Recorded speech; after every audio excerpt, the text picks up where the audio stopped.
Imam Ayatullah Syed Ridhollah Musafi Khomeini 17 Mei 1900 sampai 3 Juni 1989 adalah seorang ulama muslim dan marja serta pemimpin politik revolusi Islam Iran yang berhaluan Syiah yang menggulingkan Muhammad Reza Pahlavi, Syah terakhir Iran.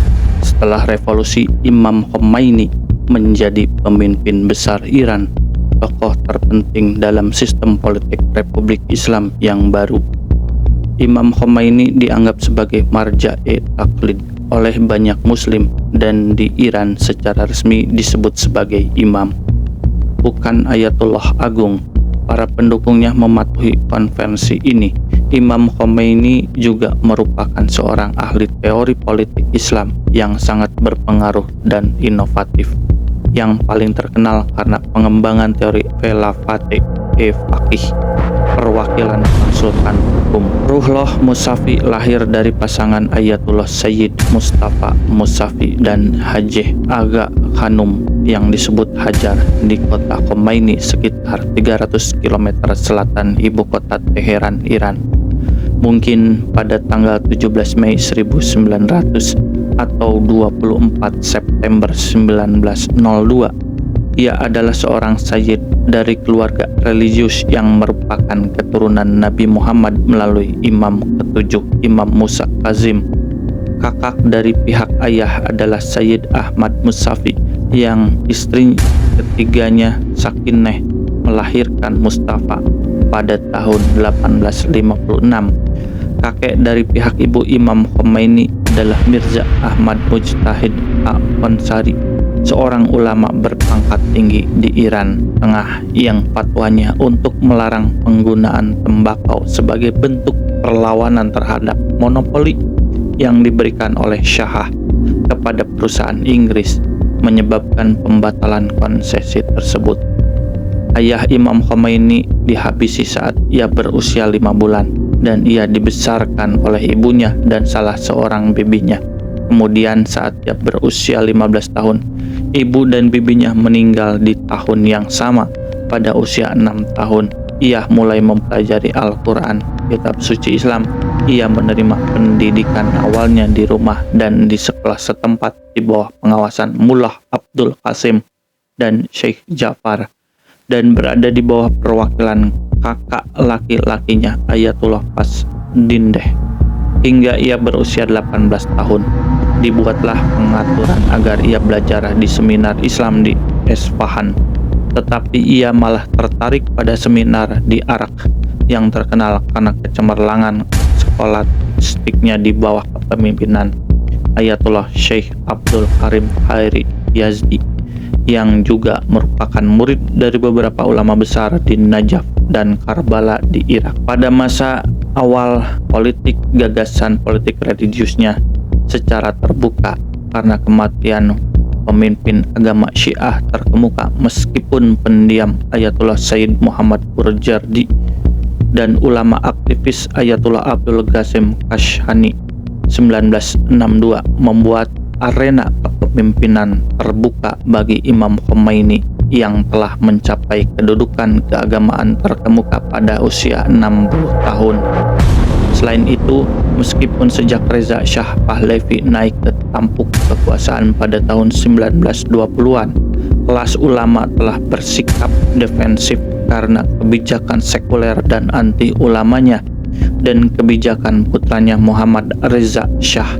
Kebijakan ini mencapai puncaknya pada awal tahun 1960-an dengan Revolusi Putih. Oposisi terhadap Revolusi Putih. Imam Khomeini pertama kali aktif secara politik pada tahun 1962 ketika Revolusi Putih yang diproklamasikan oleh pemerintah Syah di Iran menyerukan reformasi tanah, nasionalisasi hutan, penjualan perusahaan milik negara kepada kepentingan swasta, perubahan elektoral untuk memberikan hak pilih kepada perempuan, pembagian keuntungan dalam industri, dan kampanye anti buta huruf di sekolah-sekolah nasional. Sebagian besar inisiatif ini dianggap sebagai tren westernisasi yang berbahaya oleh kaum tradisionalis terutama para ulama yang kuat dan istimewa yang merasa sangat terancam. Para ulama memicu kerusuhan anti pemerintah di seluruh negeri. Mereka menemukan revolusi putih sebagai kerangka ideologis yang berkelanjutan untuk mendukung hubungan dominasi tertentu.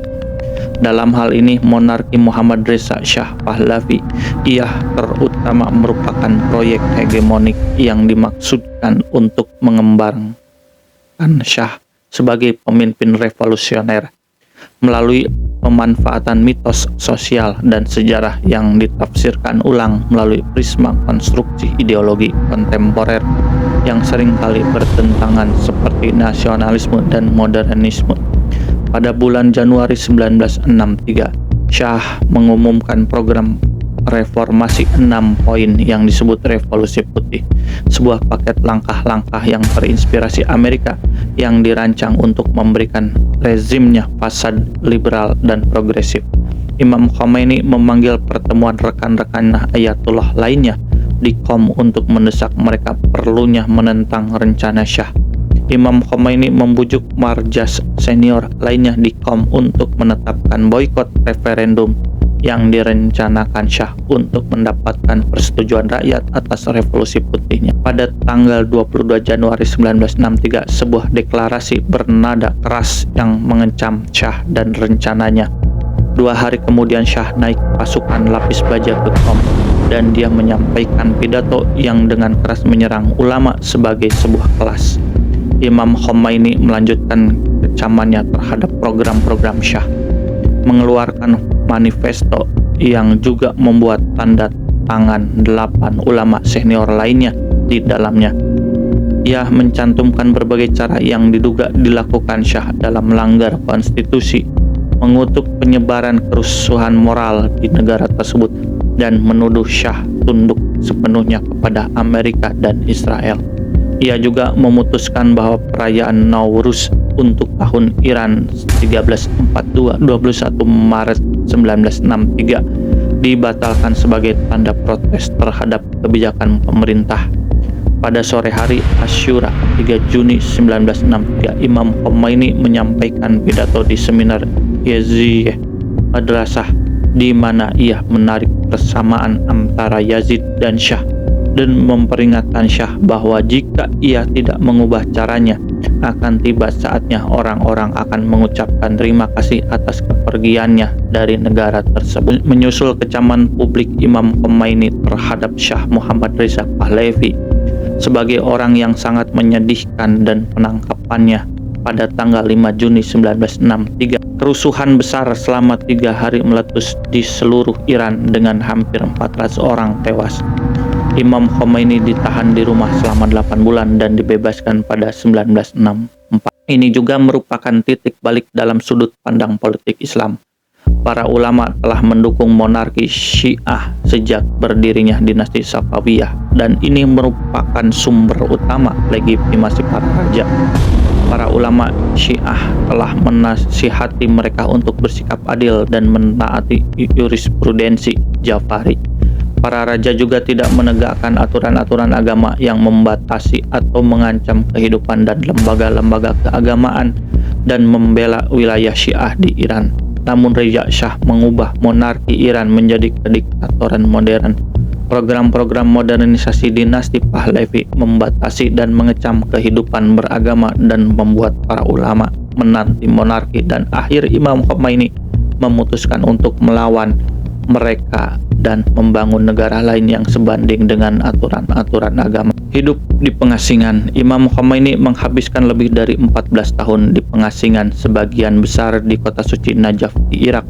Awalnya ia dikirim ke Turki pada tanggal 4 November 1964, di mana ia tinggal di kota Bursa bersama kurang dari setahun. Ia ditampung oleh seorang kolonel Turki bernama Ali Çetinar di kediamannya sendiri, yang tidak dapat menemukan alternatif akomodasi sampai 1907. Sebuah gagasan yang dibuktikan dengan jelas oleh bukunya Asyaf Asyarah dalam pemerintahan Islamnya, Hukumat Islami, yang merupakan kumpulan ceramahnya di Najaf yang diterbitkan pada tahun 1970. Ia menolak konstitusi Iran sebagai impor asing dari Belgia dan monarki secara umum. Ia percaya bahwa pemerintah adalah lembaga yang tidak islami dan tidak syah yang merampas otoritas syah, pemimpinan agama tertinggi faqih yang seharusnya memerintah sebagai pelindung spiritual dan temporal komunitas muslim. Pada tahun 1970, Imam Khomeini memberikan serangkaian ceramah di Najaf tentang pemerintah Islam atau perwalian para ahli hukum Islam, Velayat Faqih. Ini adalah karyanya yang paling terkenal dan berpengaruh dan memaparkan gagasannya tentang pemerintah pada saat itu. Bentuk modifikasi dari sistem Velayat Faqih ini diadopsi setelah Imam Khomeini dan para pengikutnya mengambil alih kekuasaan, dan ia menjadi penjaga atau pemimpin agama agung pertama di Republik Islam Iran. Sementara itu, Imam Khomeini berhati-hati untuk tidak mempublikasikan gagasannya tentang pemerintah ulama di luar jaringan Islamnya yang menentang Syah yang ia bangun dan perkuat selama dekade berikutnya. Salinan kaset ceramahnya yang dengan keras mencela Syah sebagai misalnya agen Yahudi ular Amerika yang kepalanya harus dihancurkan dengan batu menjadi barang umum di pasar-pasar Iran, membantu mendeminotologisasi kekuasaan dan martabat Syah dan pemerintahnya. Seiring dengan peringatan protes, begitu pula profil dan pentingnya Imam Khomeini selama beberapa bulan terakhir pengasingannya. Imam Khomeini menerima banyak wartawan, pendukung, dan tokoh terkemuka yang ingin mendengar pemimpin spiritual revolusi tersebut kembali ke Iran. Hanya 2 minggu setelah Syah meninggalkan Iran pada 16 Januari 1979, Imam Khomeini kembali ke Iran dengan penuh kemenangan pada hari Kamis 1 Februari 1979 atas undangan revolusi anti-Syah yang saat itu sedang berlangsung. Perkiraan konservatif menyebutkan jumlah warga Iran yang menyambut kedatangannya sedikitnya 3 juta orang. Ketika Imam Khomeini sedang dalam pesawat dalam perjalanan menuju Iran, setelah bertahun-tahun di pengasingan, seorang wartawan Peter Jenis bertanya kepadanya, "Apa yang Anda rasakan?" Dan secara mengejutkan Imam Khomeini menjawab, "Tidak ada." Dalam pidato yang disampaikan kepada banyak orang pada hari pertama kepulangannya ke Iran, Imam Khomeini menyerang pemerintah Shapor Bakhtiar dengan menjanjikan, "Saya akan meninju gigi mereka." Ia juga menyampaikan berbagai janji kepada rakyat Iran untuk rezim Islam yang akan datang, pemerintah yang dipilih secara populer yang akan mewakili rakyat Iran. Pada tanggal 11 Februari, Imam Khomeini mendeklarasikan pemerintahan sementara. Pada tanggal 30 Maret 1979 dan 31 Maret 1979, pemerintahan sementara meminta semua warga Iran yang berusia 16 tahun ke atas, baik pria maupun wanita, untuk memberikan suara dalam referendum mengenai pertanyaan tentang penerimaan Republik Islam sebagai bentuk pemerintahan dan konstitusi baru. Melalui kotak suara, lebih dari 98% memberikan suara mendukung penggantian monarki dan Republik Islam. Pemilih umum berikutnya diadakan untuk menyetujui konstitusi yang baru saja disusun. Bersamaan dengan posisi pemimpin besar, konstitusi juga mengharuskan presiden dipilih setiap 4 tahun, tetapi hanya kandidat yang disetujui secara tidak langsung oleh Dewan Wali yang dapat mencalonkan diri untuk jabatan tersebut. Imam Khomeini sendiri dilantik sebagai pemimpin besar seumur hidup dan secara resmi ditetapkan sebagai pemimpin revolusi setelah memegang kekuasaan. Islam dijadikan dasar konstitusi baru Iran dan kepatuhan terhadap hukum Islam. Saddam Hussein, pemimpin Ba'ath nasionalis Arab sekuler Irak, sangat ingin mengambil keuntungan dari melemahnya militer Iran dan apa yang diasumsikannya kekacauan revolusioner, dan khususnya untuk menduduki provinsi kaya minyak Khuzestan di Iran yang berdekatan dengan melemahkan upaya kaum revolusioner Islam Iran untuk menghasut mayoritas Syiah di negaranya, dengan apa yang banyak orang yakini sebagai dorongan dari Amerika Serikat, Arab Saudi, dan negara-negara lain. Irak segera melancarkan invasi besar-besaran ke Iran yang mulai apa yang kemudian menjadi perang Irak-Iran selama 8 tahun, September 1980 sampai Agustus 1988. Kombinasi perlawanan patriot yang sengit oleh Iran dan ketidakmampuan militer oleh pasukan Irak secara menghentikan kemajuan Irak, dan pada awal tahun 1982 Iran mendapatkan kembali hampir semua wilayah yang hilang akibat invasi tersebut. Invasi tersebut menggalang dukungan rakyat Iran di belakang rezim baru, meningkatkan status Imam Khomeini dan memungkinkannya untuk mengkonsolidasi dan menstabilkan kepemimpinannya. Meskipun kekuatan luar memasok senjata ke kedua belah pihak selama Perang Barat, terutama Amerika, menjadi khawatir dengan kemungkinan revolusi Islam menyebar ke seluruh wilayah pengekspor minyak Teluk Persia dan mulai memasok Irak dengan bantuan apapun yang dibutuhkannya. Perang berlanjut selama 6 tahun berikutnya dengan korban 450.000 hingga 950.000 di pihak Iran dan penggunaan senjata kimia oleh militer Irak. Ketika biaya perang selama 8 tahun meningkat, Imam Khomeini dalam kata-katanya menegak racun dan menerima gencatan senjata yang dimediasi oleh Perserikatan Bangsa-Bangsa. Ketika perang berakhir, pertikaian di antara dua ulama kembali menjadi dan kesehatan Imam Khomeini mulai menurun. Kehidupan di bawah Imam Khomeini, di bawah pemerintahan Imam Khomeini, syariah hukum Islam diperkenalkan dengan aturan berpakaian Islam diberlakukan bagi pria dan wanita. Wanita harus menutupi rambut mereka dan pria tidak diperbolehkan mengenakan celana pendek. Kehidupan kaum minoritas agama telah bercampur aduk di bawah Imam Khomeini dan para penerusnya. Tak lama setelah kembali dari pengasingannya pada tahun 1979, Imam Khomeini mengeluarkan fatwa yang memerintahkan agar kaum Yahudi dan kaum minoritas lainnya kecuali Bahai diperlakukan dengan baik. Berdasarkan undang-undang, beberapa kursi di parlemen disediakan untuk agama-agama minoritas. Imam Khomeini juga menyerukan persatuan antara Muslim Sunni dan Syiah. Setelah 11 hari dirawat di rumah sakit untuk menjalani operasi guna menghentikan pendarahan dalam, Imam Khomeini meninggal karena kanker pada hari Sabtu 3 Juni 1989 pada usia 89 tahun. Banyak warga Iran yang berduka atas kematian Imam Khomeini dan berhamburan ke kota-kota dan jalan-jalan. Lebih dari 10 juta orang dari seluruh negeri menghadiri pemakaman Imam Khomeini dan menjadikannya salah satu pemakaman terbesar yang pernah ada di dunia. Setelah wafatnya, Imam Khomeini, Ayatullah Sayyid Ali Khomeini dipilih pada tanggal 4 Juni 1989 oleh Majelis Ahli untuk menjadi penggantinya sesuai dengan konstitusi, pemikiran dan warisan politik. Imam Khomeini dengan tegas menentang monarki dengan menyatakan bahwa hanya pemerintahan oleh seorang ahli hukum Islam terkemuka yang akan memastikan syariah diikuti dengan benar.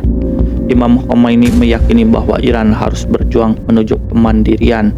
Ia memandang beberapa elemen budaya barat sebagai sesuatu yang secara inheren dekaden dan memiliki pengaruh yang merusak bagi kaum muda.